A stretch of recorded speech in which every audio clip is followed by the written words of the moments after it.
සමහරව අදහස් දක්වලා තිබුණා ඒකේ කොහොම ගියොත් පොලිසිය හෙට ඉඳලා ඕන විදියට වෙඩි තියයි.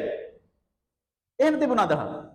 මට කියන්නකො පොලිසිය ඕන විදියට වෙඩි තිබ්බ තැන. මෑතක මේ පාරේ යනවා මේ මිනිස්සෙක් යනවා දකින්න වෙඩිල්ලක් තියෙනවා.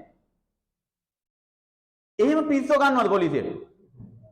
සමහර මිනිස්සු හිතන්නේ පොලිසියට ගන්නවා කියන්නේ ඔය හරි යනකොට අඬ ගහලා ඔයා හෙට ඉඳලා පොලිසිය කියලා මේ තුවක්කුවක් දෙනවා අතට කියලා. එහෙම දෙන්නේ නැහැ.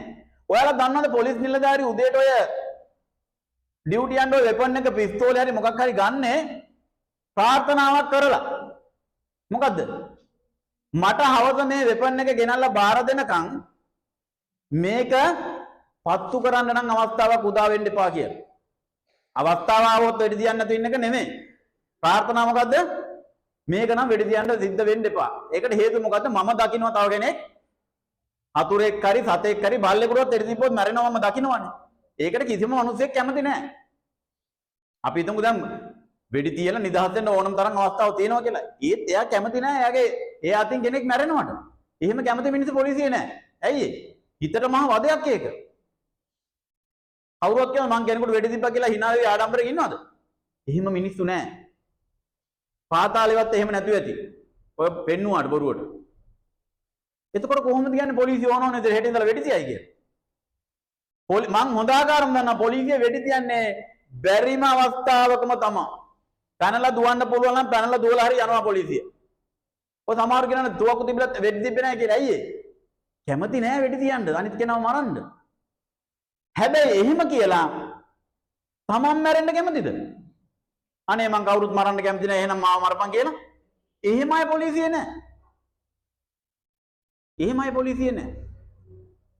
දැන් පොලිස් නිලධාරි වෙඩි තියන්න ඕන තැන වෙඩි තිබ්බේ නැත්තම් මොකද වෙන්නේ? ඒකත් වැරද්ද.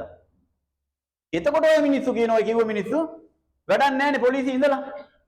ඉතින් කොහොමද අපි මේ බය නැතුව ජීවත් වෙන්නේ? පොලිසියක් දුවනකොට.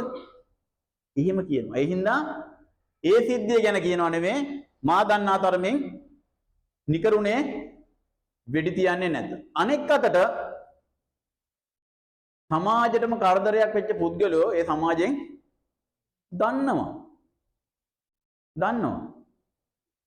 ගමකින් අහිංසකම මිනිහෙකුට ඇවිල්ලා පොලිසියෙන් ඇවිල්ලා වෙඩි තියලා ආපහු යනවද? නැහැ. ඉතින් මේව හොඳට තේරුම් ගන්න ඕන. මොනවා හරි සිදුවීමක් වුණාම තව කොටසක් ඉන්නවා.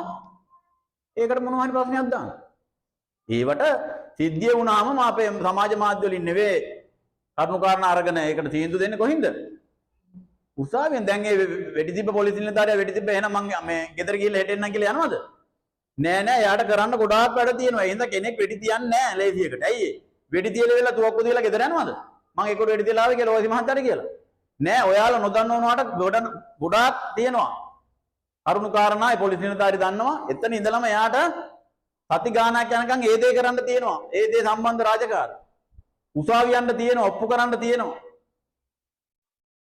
එච්චර දෙයක් දැනගෙන වෙඩි තිබ්බා කියන්නේ වෙඩි තියන්න ඕන අවස්ථාවේ තමා තියලා තියෙන්නේ. පැහැදිලිද? හරි.